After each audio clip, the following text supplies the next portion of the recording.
안녕하십니까. 네, 반갑습니다. 지금 이 문제들 풀고 계시나요? 푸실만 한가요? 어렵습니까? 해설 보고도 어렵습니까, 혹시? 해설이 너무 간략해서, 별 도움이 안 됩니까? 14번이요. 그렇게 질문을 좀 하십시오. 자, 지난번에 이제 계산을 조금 덜 해서 오늘 좀 계산을 좀 말씀을 드릴 건데, 복습을 하면서 계산 문제가 좀 부담스럽죠? 별로 부담스럽지 않아요. 쉬운 것 같아요. 계산 문제가. 계산 문제가 오히려 쉬워요. 요거는 쉬운데, 아무튼 그 계산 문제가 좀 부담스럽다고 말씀하시는 분들이 많습니다. 근데 계산이라는 게 우리 시험에서 주로 나오는 거는 더하기, 빼기, 곱하기, 나누기예요. 제일 쉬운 게 더하기고요. 그 다음에 빼기고요. 제일 어려운 게 나누기예요. 그래서 그렇게 어렵게 생각하지 마시고요. 자, 일단 오늘 14번의 계산 문제가 있나요? 14번에 빌라 가격이 5% 상승할 때 아파트 수요량이 8% 증가하면 했죠. 자, 누구 가격이 올랐어요? 빌라 가격이 올랐죠. 근데 변한 거는 누가 변했어요? 아파트 수요량이 변했죠. 이게 같은 재화예요? 다른 재화예요? 다른 재화죠. 다른 재화면은 무슨 탄력성이에요? 교차 탄력성이에요. 그러니까 같은 재화면 그냥 가격 탄력성이에요. 그러니까 빌라 가격이 5% 올라갈 때 빌라 수요량이 8% 내려가고 대신 아파트 수요량이 8% 증가한다. 이렇게 할 때 요놈하고 요놈은 같지 않습니까? 그죠? 이럴 때는 무슨 탄력성? 가격 탄력성. 그러니까 요놈하고 요놈은 짝을 지으면 다르잖아요. 가격은 누가 변했는데? 빌라가 변했는데 수요량은 아파트가 변했죠. 요런 무슨 탄력성? 교차 탄력성. 이렇게 된다고요. 자, 요렇게는 항상 방향이 어때야 돼요? 요 방향은 항상 반대가 돼야 되겠죠. 지난주에 공부하신 분들 맞죠? 가격이 올라가면 수요량이 어떻게 돼요? 내려가고, 가격이 내려가면 수요량이 올라가죠. 이게 수요량과 가격과는 항상 반비례, 감소함수, 음수, 수요 법칙 이렇게 있잖아요. 이게 그 소리예요. 수요 법칙 얘기하는 거예요. 맞나요? 근데 이렇게는 지금 같은 방향이죠. 빌라 가격이 올라갈 때 아파트 수요량이 8% 증가했죠. 방향이 어때요? 같은 방향이죠. 같은 방향은 뭐라고 했어요? 대체제. 같은 방향. 대체제 가격 변화 방향과 내가 그려야 되는 재화 수요 변화 방향이 같은 방향이다. 이렇게 했죠. 이렇게 보니까 그게 또 안 보이죠. 그게 대갑이에요. 대갑이. 이제 나오세요. 대체제 가격 변화 방향과 내가 살펴보는 재화 수요 변화 방향이 같은 방향이다. 일단 방향만 보시라는 얘기예요. 그 숫자의 크기는 이제 나중에 보고 방향이 같은 방향이냐 반대면 이게 굉장히 중요하단 말이에요. 항상 그 재화 가격과 그 재화 수요량은 항상 방향이 반대란 말이죠. 그죠? 근데 이렇게 출제가 돼요. 실제 이렇게 출제가 됐고요. A재 가격이 5% 올라갈 때 A재가 안 나오고 B재 이렇게 나온단 말이에요.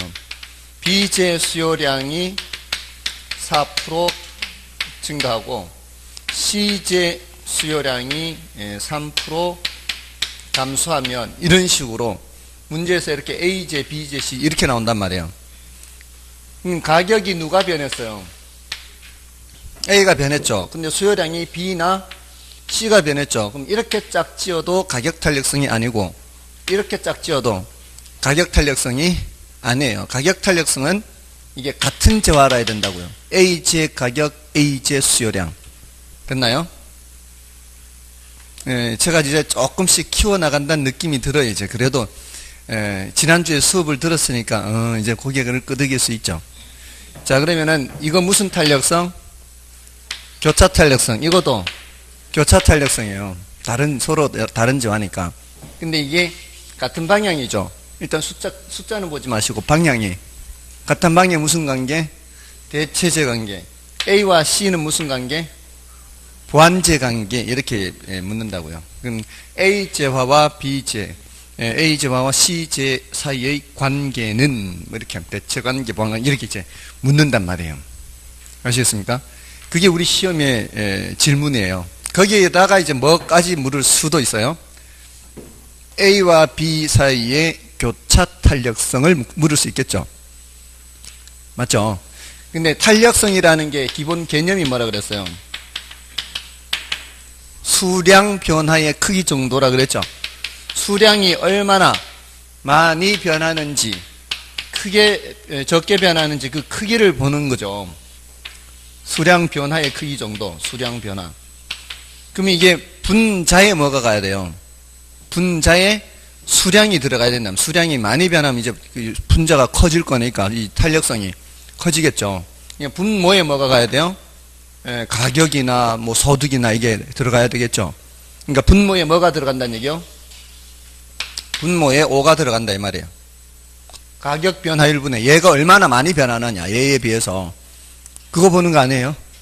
그러니까 항상 이 개념을 놓치지 마시라고요. 이게 수량 변화의 크기 정도를 나타내는 게 탄력성이기 때문에 수량이 항상 어디에 들어가야 돼요? 분자에 들어가요, 수량이. 그래서 지난주에 탄력성의 개념도 이렇게 했지만 탄력성의 종류해서 어떻게 했어요? 이 수량이 변하는 게 수요량이 변할 수도 있고 공급량이 변할 수도 있다 그러죠. 그랬죠. 그러면서 제가 이쪽에 가격이 변할 때 수량이 변할 수도 있고 소득이 변할 때 수량이 변할 수도 있고 관련제 가격이 변할 때 수량이 변할 수 있다 그랬잖아요. 그래서 무슨 탄력성, 무슨 탄력성, 무슨 탄력성. 가격 탄력성, 소득 탄력성, 교차 탄력성 했죠.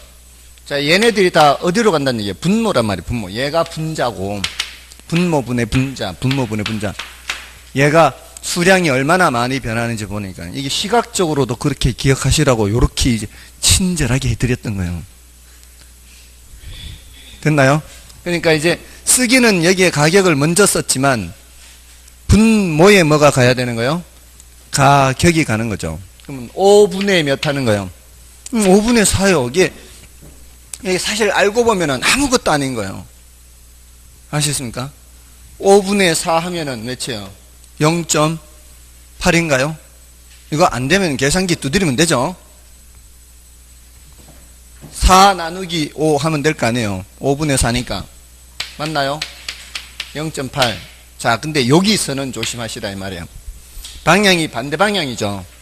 반대 방향, 여기는 양수고 여기는 음수란 말이에요. 그러니까 5분의 마이너스 3이다 이 말이에요. 맞나요? 이거는 플러스, 이거는 마이너스다 말이에요. 밑으로 내려가는 거니까. 그러니까 대체제는 교차 탄력성이 양수, 음수. 대체제는 교차 탄력성이 양수, 음수예요. 대체제는 양수, 보완제는 음수였잖아요. 그러니까 얘는 뭐가 나와야 돼요? 양수로 나오는 거고 이쪽은 음수로 나오는 거죠. 그러니까 0.8이고 여기는 마이너스 0.6 이렇게 되는 거예요. 그러니까 그 개념을 알고 보면은 단지 그냥 초등학교 수준의 그냥 수학밖에 안 되는 거예요. 아시겠죠? 그 개념이 뭐라고요? 개념이 수량 변화의 크기 정도라고요. 근데 그거를 다 뭘로 나타내는 거예요? 퍼센트로 나타낸다 그랬죠. 맞습니까? 퍼센트로 나타내서 같은 방향인지 반대 방향인지가 중요하다고요. 같은 방향이면 양수, 반대 방향이면 음수. 소득에서는 같은 방향이면 정상제, 반대 방향이면 열등제. 여기서는 같은 방향이면 대체제, 반대 방향이면 보완제, 양수, 음수, 양수, 음수 이렇게 된단 말이에요. 아시겠습니까? 하실 수 있죠? 이 정도면은 제가 그렇게 회초리를 안 들어도 되겠죠? 양수, 음수 그거밖에 없어요. 그리고 지금이라도 혹시 음수 곱하기 음수가 왜 양수가 되는지 모르시는 분들은 질문을 하셔야 돼요. 음수 곱하기 음수 양수고요. 음수 곱하기 양수 음수, 양수 곱하기 음수 음수, 양수 곱하기 양수는 양수. 그러니까 그게 이제 중학교 1학년 수준의 곱셈이죠. 그거는 중학교 1학년 들어가면 이제 음수와 음수 곱하기 양수와 음수 곱하기 이렇게 하지 않습니까? 아무튼 자 여기 그래서 오늘 정답은 뭐예요? 5분의 8 이렇게 해야 될 거 아니에요. 계산하라면은 5분의 8 해야 되는 거고요. 근데 이제 무슨 탄력성이라고 해야 돼요? 거기서는 교차 탄력성 이렇게 해야 되겠죠. 기억에는 교차가 들어가야 되고 니은에는 뭐가 들어가야 돼요? 5분의 8이 들어가야 되니까 그죠? 맞나요? 5분의 8이면은 1.6이 돼야 되나요? 그렇게 되는 겁니다. 자, 아무튼 자, 요거 이제 계산 문제 오늘 조금 더 다루어 드릴 거고요. 자, 지난 시간에 했던 복습을 좀 해보겠습니다. 지난 시간에 수요 공급 개념에서는 유량 변수, 저량 변수 요걸 꼭 체크해야 된다 그랬죠. 제가 지금 이렇게 천천히 말할 여유가 없는 시즌이 됐어요. 3, 4월 달에는 이제 말이 좀 빨라져야 되는데 지금 계속 천천히 말을 하고 있는 거예요. 여기 이제 여기에다가 수요량 변화와 수요 변화가 있죠. 수요량 변화와 수요 변화를 이렇게 구별하는 이유가 뭐라 그랬어요? 이거를 그래프로 나타내기 때문에 그렇습니다. 일상생활에서는 구별할 이유가 없어요. 일상생활에서는 뭐 돈이 많아서 더 물건을 더 사든 아니면 식구수가 늘어나서 물건을 더 사든 가격이 하락해서 물건을 더 사든 그냥 더 사면 되는 거예요. 그냥 담으면 됐는데 이 공부를 할 때는 그래프를 그리기 때문에 구별을 한다 그랬어요. 그래프를 그릴 때는 축이 몇 개밖에 없어서 2개밖에 없어서 그 중에 하나는 수량을 반드시 표시를 해야 되는데 나머지는 축이 1개밖에 없기 때문에 일단 가장 중요한 뭐를 나타내서요? 가격을 표시를 해서 가격이 변할 때 수요하고자 하는 수량이 변할 때는 이렇게 높낮이가 바뀌면서 이렇게 길이를 이렇게 달리 그리면 된다 그랬죠. 이렇게 이 길이가 변하는 걸 표시를 하는 거예요. 수요량이 늘어나는 걸 표시를 하는 거죠. 자, 그런데 이 끝점들 연결하면 이제 이게 수요 곡선이죠. 그러니까 수요 곡선에서 우리 확인할 수 있는 거는 가격이 변할 때 수량이 얼마나 변하는지를 보는 거예요. 근데 수량이 변하는데 영향을 미치는 요인들이 가격만 있는 게 아니라 다른 많은 요인도 있잖아요. 그럼 다른 많은 요인들은 여기다 어떻게 표시할 거냐 이 말이에요. 소득이 늘어도 수요하고자 하는 양은 늘어날 거 아니에요. 소득이 늘어날 때 수요하고자 하는 양이 늘어나는 거는 이렇게 그래프로 어떻게 표시할 거냐 이게 문제다 이 말이에요. 그걸 어떻게 표시한다? 수요곡선 자체를 새로 그려서 나타내는 거예요. 소득이 늘어나면 대체로는 수요가 증가하죠. 그럼 어떻게 이 수요하려는 양이 이렇게 늘어나죠. 이 길이가 늘어난다는 게 뭐예요? 수요하고자 하는 양이 많아지는 걸 말하는 거죠. 근데 그게 어떤 가격에서든 수요하고자 하는 양이 이렇게 다 늘어나는 거죠. 소득이 적을 때보다는 소득이 많을 때는 더 많은 양을 사려고 하는 거죠. 맞나요? 그래서 이렇게 구별을 하는 거예요. 그래프로 나타내는 것 때문에. 얘는 가격이 변할 때는 이 새로 이 수요 곡선을 그릴 필요가 없이 같은 수요 곡선에서 그냥 길이가 변하는 게 보인단 말이에요. 가격이 올라가면 수요량이 줄어들고 가격이 내려가면 수요량이 늘어나고. 근데 가격 외에 다른 요인이 변하면 반드시 새로 이 수요 곡선을 그려서 길이 변하는 것을 표시를 해줘야 된단 말이에요. 근데 이게 오른쪽으로 그리면은 수요가 증가하는 거고 왼쪽으로 그리면 수요가 감소하는 거잖아요. 근데 자 이제 그래서 지난주에 자 그 재화의 가격이 변하든 소득이 변하든 또는 뭐였어요? 이거 기억하고 있어야 됐다. 소득 다음에 뭐예요? 과일연재 가격. 과일연재 가격. 그 다음에 뭐였어요? 지난주에는 가격 예상, 이걸 이제 더 집어넣었어요. 1, 2월 달에 안 했던 거. 가격 예상도 영향을 미치고, 또 좋아하는 정도, 기호, 가족 수, 국가 전체로 봤을 때는 인구 뭐 이런 것들이 다 어디에 영향을 미쳐요? 수요량에 영향을 미치죠. 근데 그 중에 가격이 변해서 수요하고자 하는 양이 변할 때는 수요량의 변화라고 같은 곡선상의 점의 변화다 이렇게 얘기하고요. 자, 나머지 것이 변하면은 수요 곡선 자체의 이동이다 이렇게 했죠. 그래서 근데 소득과 관련제 가격의 경우는 조심해야 된다 그랬잖아요. 소득의 경우에는 뭘 생각해야 돼요? 두 가지.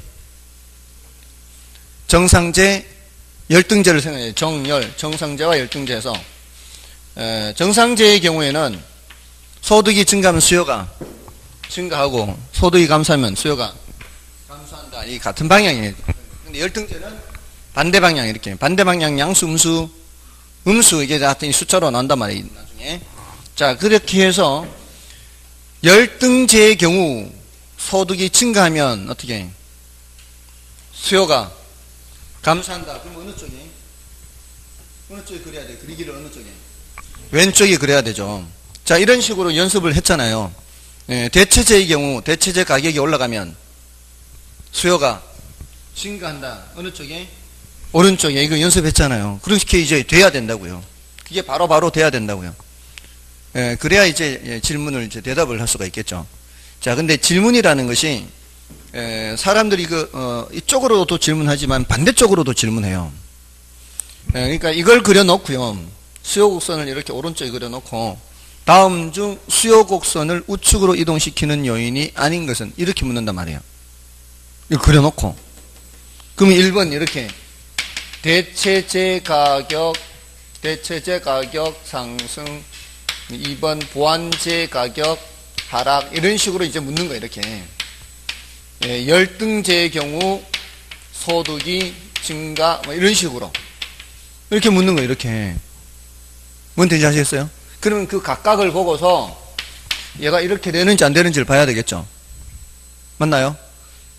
자, 근데 이게 이제 뭐까지 이제 질문하면 더 어려워지는 거예요. 이게 아파트 시장이에요. 아파트 시장인데 여기 이제 아파트 가격 하락 이렇게 나온다고요. 아파트 가격 하락 이게 이제 요건 요렇게 되고요. 소득 감소 보완자 요렇게 그 다음에 유입 인구 증가 이런 식으로 이제 물어요. 자, 이런 식으로 묻는데 이러면은 정답이 뭐가 되는 거예요? 4번에 아파트 가격 하락은 수요량 증가죠. 수요량 증가. 수요 증가가 아니라. 맞나요? 아파트 가격이 하락하면은 여기서 이런 식으로 늘어나는 거지. 여기서 이렇게 늘어나는 게 아니다 이 말이에요. 그러니까 순간적으로 착각할 수 있단 말이에요. 항상 먼저 뭐를 이렇게 구분해 놔야 돼요. 그 재화의 가격인지 아닌지를 보고서 선을 새로 그리는 건지 아닌 건지를 이렇게 구분을 해야 된다 이 말이에요. 아시겠죠? 맞아 아니에요. 그러니까 제일 먼저 이렇게 머릿속에 떠올릴 때 항상 먼저 뭐를 판단을 해야 돼요? 이 선을 새로 그리느냐 점의 이동이냐 이걸 먼저 생각해야 돼 항상. 그러니까 이걸 딱 보는 순간 선이 새로 이동됐네. 이동됐으니까 그 재화의 가격이면 일단 안 되는 거예요. 맞아 아니에요. 제일 먼저 탈락시켜야 되는 게 점의 이동에 해당하는 걸 제일 먼저 탈락시켜야 된다고요. 근데 이거를 못 찾고 답이 없다. 전부 다 늘어나네. 이것도 대체제가 대갑이 막 이것만 집중하는 거예요. 대갑이 수요 증가네. 보완제 가격 하락에는 보가 반이니까 이거 수요 증가네. 열등제니까 반대니까 수요 증가네. 아파트 가격 하락했으니까 늘어나네. 인구 증가 늘어나네. 다 늘어나는 거야. 다 늘어나는 거죠. 근데 요거는 그냥 얘네들은 수요곡선을 새로 그려서 늘어나는 거고 얘는 뭐라고요? 여기서 이렇게 늘어나는 거다 이 말이에요. 같은 수요곡선상의 점의 변화다 이 말이에요. 아시겠어요? 자, 아직은 이제 제가 더 이상의 말씀은 안 드릴게요. 조금 더 이제 훈련을 해야 돼요. 훈련을. 그러니까 머릿속에 항상 수요량 변화냐 수요 변화냐를 먼저 생각하고 그 다음에 수요 변화 중에서 오른쪽으로 이동시키느냐 왼쪽으로 이동시키느냐 항상 그 순서가 그렇게 돼요. 다음에 또 할 거예요. 또 5, 6월 달도 있고 7, 8월 달도 있고 앞으로 계속 할 거니까 이제 저렇게 생각해야 되는구나. 미리 이제 다짐을 하시면 되는 거예요. 아시겠죠? 자, 이 훈련이 돼 있어야 된다고요. 자, 근데 공급 변화에서는, 공급량 변화, 공급 변화에서는 그렇게 크게 난이도가 높지는 않아요. 아무튼 여기서도 점의 변화, 그 재화의 가격 변화, 요거는 그 재화의 가격 외의 변화. 그 재화의 가격 외의 변화에서는 생산 요소 가격이나 생산 기술 수준, 이런 것들이 좀 체크를 해야 되는 것들이에요. 됐죠? 자, 그렇고요.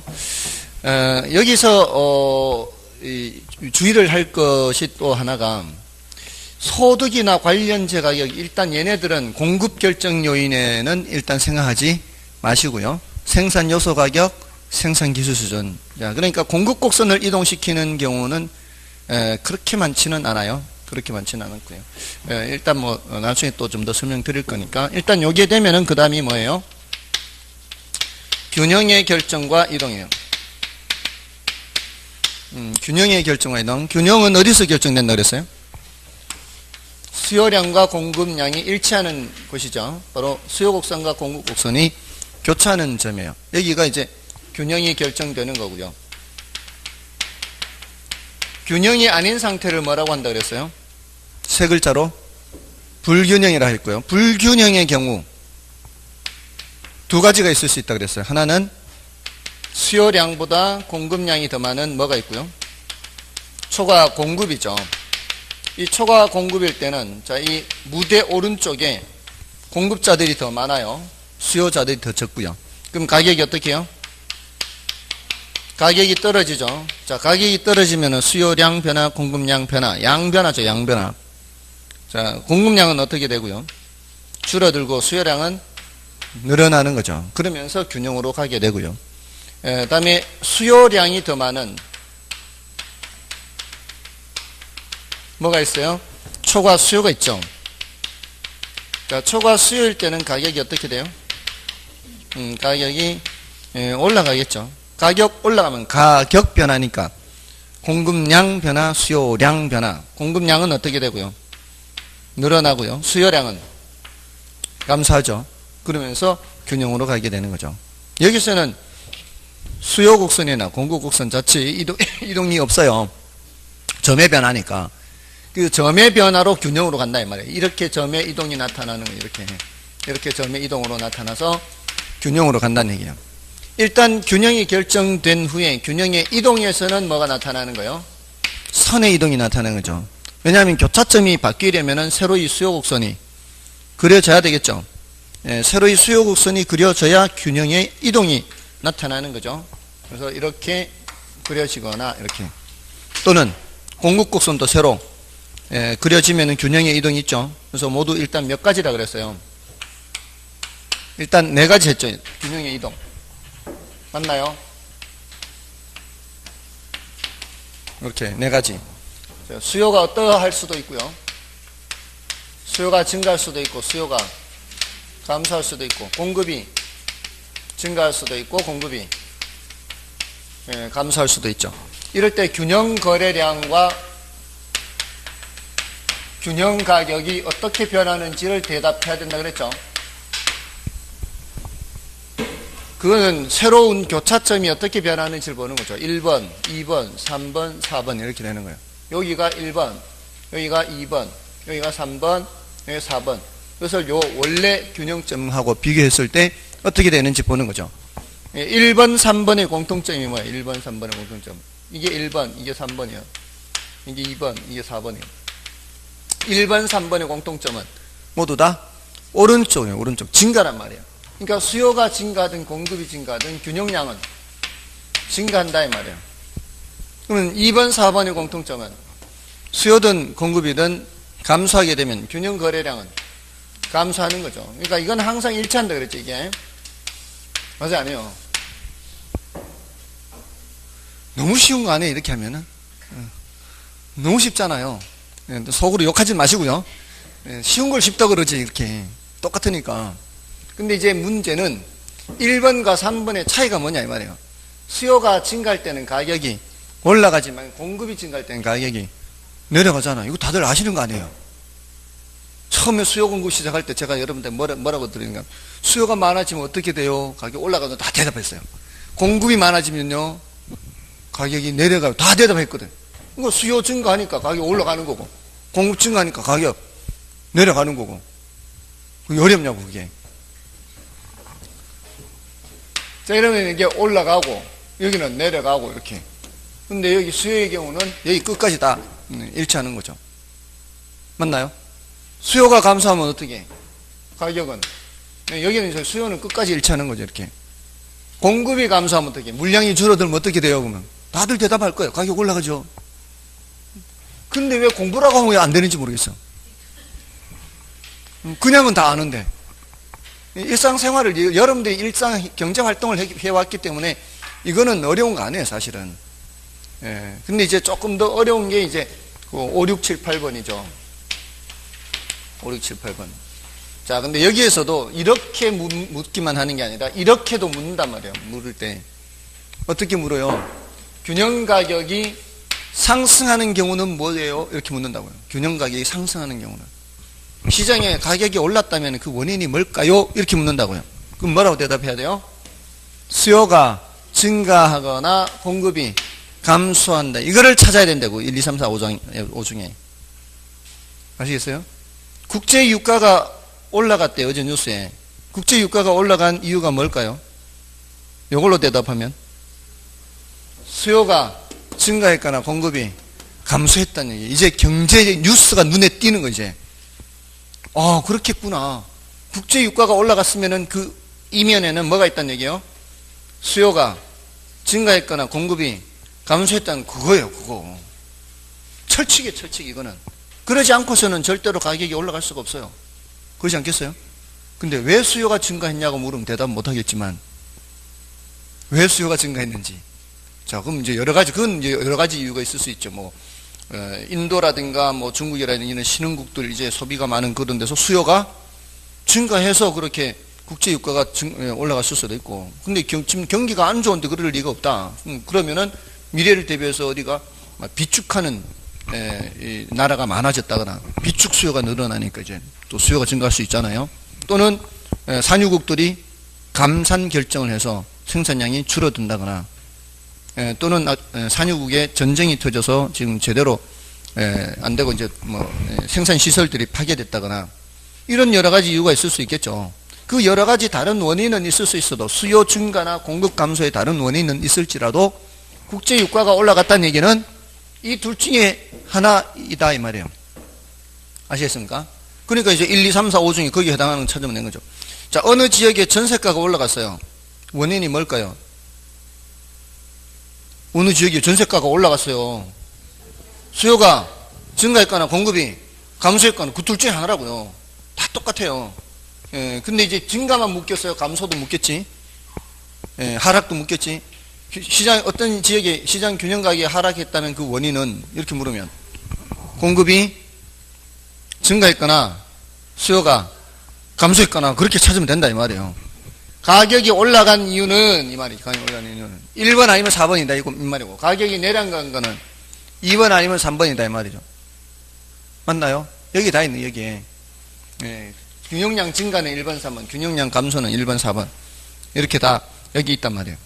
근데 이제 동시에 변하는 게 5, 6, 7, 8이에요. 수요도 증가하고 공급도 증가하는 경우 이러면은 둘 다 동시에 증가하니까 거래량은 증가하는 거예요. 중개사무소에 이렇게 사람들이 많이 찾아온다고 생각해 보세요. 사려는 사람도 많이 오고 물건 내놓는 사람도 많고 이러면은 즐거운 비명을 질러야 될 거 아니에요. 거래량은 당연히 증가하고 균형 가격은 알 수 없다 그랬어요. 누가 더 많이 등장하느냐에 따라서 이게 달라질 수 있기 때문에 이때 공급자들이 더 많이 등장하면 이 말이에요. 물량이 많아지니까 예전보다 더 많아지니까 가격은 이때는 내려가게 되는 거죠. 이 큰 쪽 따라간다 그랬어요. 작은 쪽 지우고. 둘 다 감소하면 어떻게? 둘 다 발 뺀다고요 지금. 수요자들도 발 빼고 공급자들도 발 빼면 거래가 어떻게 되겠어요? 당연히 줄어드는 거죠. 또 하나는 증가하고 하나는 감소일 때는 거래량은 어떻게 될지 알 수 없어요. 그러니까 어느 한쪽을 알 수 없다가 되는 거예요. 알 수 없다. 어느 한쪽을 알 수 없다가 되는 거예요.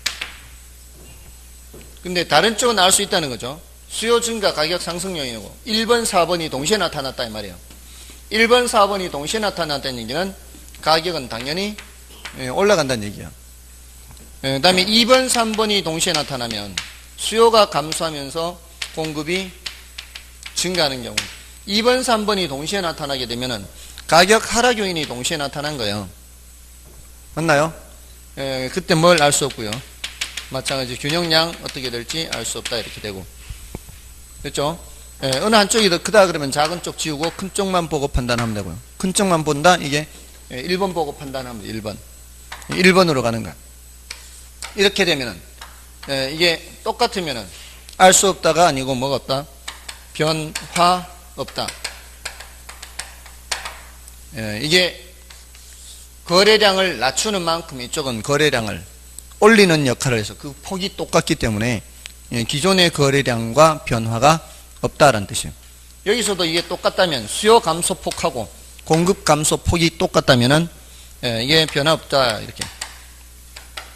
가격을 낮추는 만큼 얘가 가격을 올려버리기 때문에 기존 가격과 변화가 없다 이렇게. 됐나요? 여기 이제 균형의 결정과 이동까지 했는 거고요. 그 다음에 탄력성, 아까 탄력성 개념 종류했잖아요. 탄력성 개념 종류에서 소득 탄력성에는 정열, 정상제, 열등제. 지금 다른 거 넘어가고 있는데 계속 이거 보고 있어요. 나머지 공부해야 돼, 나머지 공부.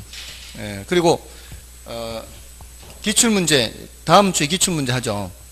기출문제를 강조하는 이유가 기출문제를 봐야 그 출제 경향을 파악을 할 수 있는 거 아니에요. 여기에도 지금 기출문제가 있지만 기출문제를 자꾸 보면은 이런 식으로 출제가 되는구나 그걸 간파할 수가 있단 말이에요. 그래서 자꾸 기출문제를 보시라는 거예요. 꼭 뭐 이 기출문제 특강을 꼭 듣는 게 아니더라도 기출문제를 보면은 이런 식으로 출제되는구나를 알 수가 있잖아요. 그러면 거기에 맞춰서 공부하는 그런 이제 방법도 있고 또 이 공부 방법 중에 그런 방법도 있어요. 기출문제를 먼저 보고 질문을 보는 거예요. 질문 밑에 지문을 보는 게 아니고 질문을 보고 거기에 해당하는 본문의 내용을 찾아와서 공부하고 푸는 방법도 있어요. 이런 방법은 어쩌다가 출제되는 문제는 그만큼 덜 보게 되고요. 자주 출제되는 거는 더 자주 보게 되고요. 그러면서 자연스럽게 뭐가 더 많이 출제되는구나를 알 수가 있는 거죠. 물론 수업 시간에 하는 게 다 이게 자주 출제되는 거 위주로 수업은 하기는 하지만 여러분들이 스스로 그걸 판단을 하게 되면은 혹시 이상한 문제가 나오더라도 그런 거는 무시하고 흔들리지 않고 공부할 수 있다 이 말이에요. 어쩌다 출제되는 게 나오면은 그런 건 못 풀어도 그냥 전혀 관계없어요. 합격하는 데는 지장이 없다는 거죠. 자, 아무튼 탄력성에서는 그 종류했고 그 다음에 탄력성의 응용에서는 수탄이 1보다 클 때는 탄력성이 1보다 클 때는 가격을 올려요 낮춰요? 가격을 낮추어서 판매 수입을 증가시키는 거고 수탄이 1보다 작을 때에는 가격을 올려서 판매 수입을 증가시킨다. 판매 수입 또는 총수입 그랬죠. 이렇게 해서 한가운데가 탄력도가 1인 경우고 이 탄력도가 높은 구간에서는 가격을 어떻게 해야 낮추어야 넓이가 늘어나잖아요. 여기서는 탄력도가 1보다 작은 구간에서는 가격을 올려야 이 가장 넓은 쪽으로 갈 거 아니에요. 판매 수입 얘기할 때 했죠. 그래서 판매 수입을 증가시킨다. 또는 임대 시장에서는 임대 수입이 되는 거고요. 이걸 증가시키는 거죠. 자, 여기 이제 응용했고요. 그 다음에 탄력성 크기 결정 요인 했어요. 탄력성 크기 결정 요인. 요거는 대체재가 많을수록 적을수록 대체재가 많을수록 탄력성이 커지고 고려하는 기간이 길수록 탄력성이 커지고 또 소비에서 차지하는 비중이 클수록 탄력성이 커지고 가격 수준이 높을수록 탄력성이 커지고 용도가 다양할수록 탄력성이 커지고 시장을 세분할수록 대체재가 많아진다 이 얘기예요. 이건 다 용도가 다양하다. 이게 이제 대체재가 그만큼 많다 이런 거. 사치제일수록 어떻다? 사치제일수록 탄력성이 커진다. 이게 다 탄력성이 커지는 거예요. 자, 여기 했고요. 경기 변동은 따로 뭐 이렇게 복습한다기보다는 그 정도로 하면 되겠고요. 계산 문제를 조금만 더 한번 볼까요? 계산 문제를 조금만 더 살펴드리겠습니다. 자, 뭐를 보시는가 하면은 80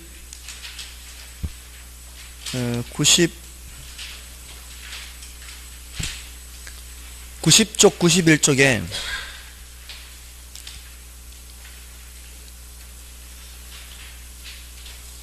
계산 문제가 있죠. 계산 문제가 있죠. 자, 그 계산 문제에 17번과 18번 두 이제 유형이 같은 유형이에요. 17번과 18번이. 자, 질문을 보십시오. 17번을 보겠습니다. A 지역의 오피스텔 시장 공급량이 3P이고 A 지역의 오피스텔 시장 수요 함수가 QD1은 1200-P에서 QD2는 1600-P로 변화했다.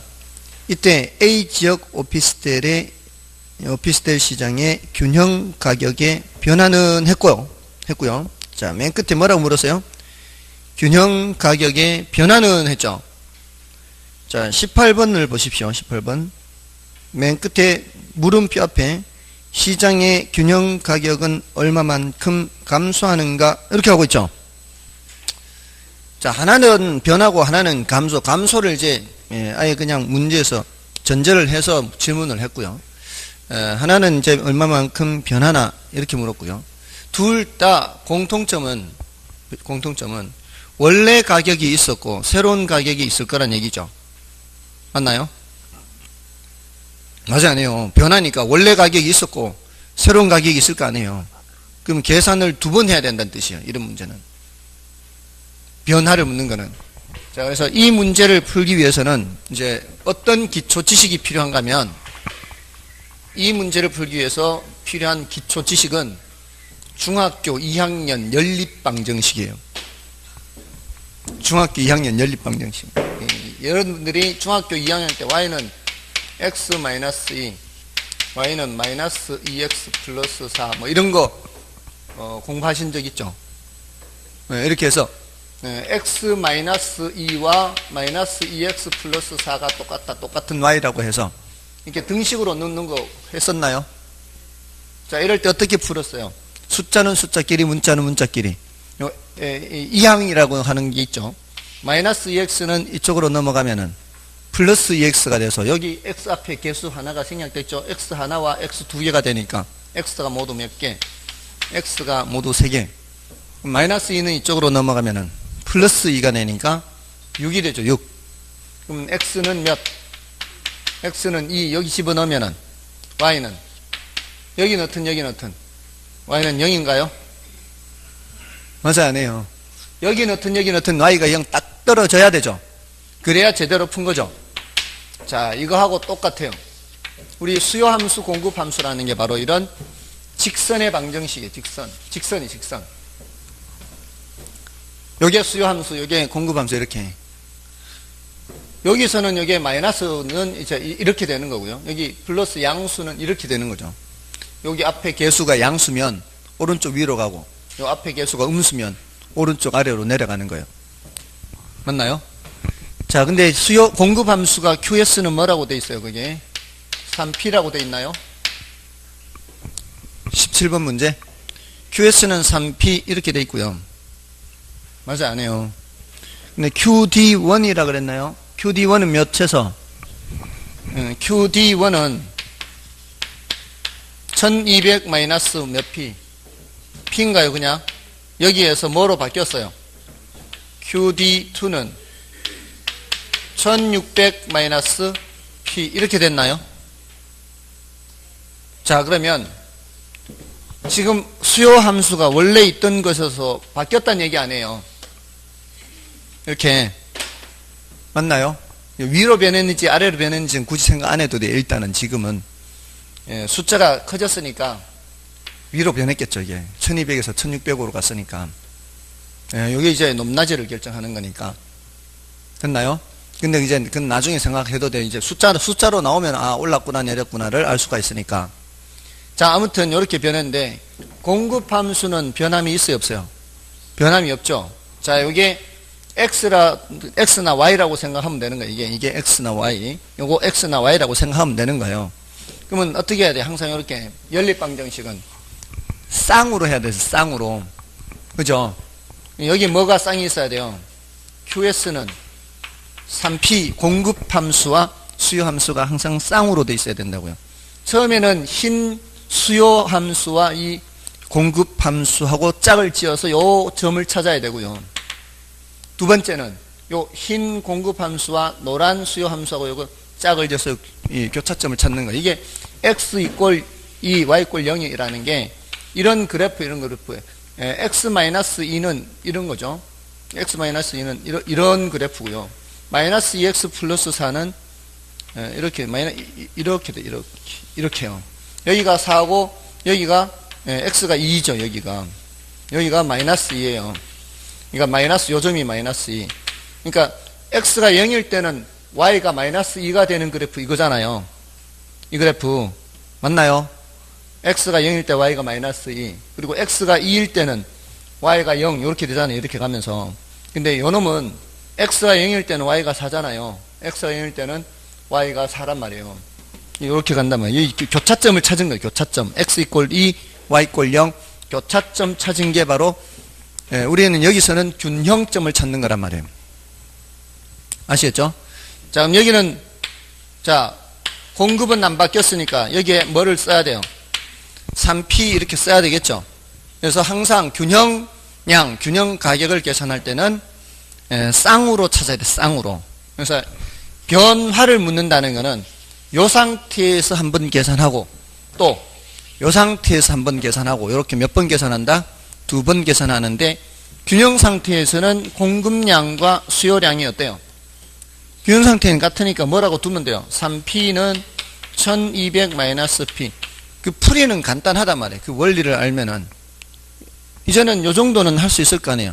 마이너스 P가 넘어가면은 4P가 될 거 아니에요. 4P가 1200이니까 P는 300이죠. 자, 여기다 집어넣으면은 Q가 나오죠. 집어넣으면 Q가 나올 거 아니에요. Q는 900 나올 거 아니에요. 근데 여기서는 Q를 구할 필요가 없어요. 이 문제에서는. 왜냐하면은 가격의 변화를 물었으니까 굳이 시간 들어가는 균형량을 계산할 필요가 없다는 거야. 그러니까 이게 숙달이 되는 사람들은 이렇게 시간이 많이 안 걸려요. 왜? 문제를 보면은 균형 가격의 변화만 묻는데 왜 굳이 나서서 균형량을 계산할 필요가 뭐 있어요? 안 그래요? 그럼 끝난 거 여기서 더 이상 할 필요 없어요. 집어넣을 필요도 없어. 그럼 여기서 또 하면 돼요. 같은 원리로. 어떻게? 3P는 1600 마이너스 P. 그러면 마이너스 P 넘어가면은 4P는 1600. 그럼 P는 끝났네 뭐. 300에서 400으로. 얼마만큼? 100만큼 위로 아래로. 위로. 됐나요? 요 높이가 몇인데 300인데 요 높이가 뭐로 변한다고요? 400으로 변한다 이 말이에요. 균형량은 안 물었으니까 이거는 굳이 계산을 안 했다 이 말이에요. 예, 굳이 하라고 한다면은 여기가 900이 될 거고 여기 넣으면 여기가 1200이 되겠죠. 여기 400이니까 1200 900 1200 되겠지. 그죠? 됐나요? 자, 이런 식으로 계산 문제를 풀면 된다 이 말이에요. 됐죠? 됐어요, 안 됐어요? 예, 안 돼도 그냥 지나갈 거예요, 이제. 예. 아무튼, 요렇게 하고요. 이 탄력성은 그런 이제, 나중에 조금 더 설명드리고요. 자, 일단 여기까지 하고요. 좀 지난주 복습이 길어졌어요. 자, 일단 여기까지 하고, 좀 쉬고 이제 진도 나가겠습니다. 됐죠?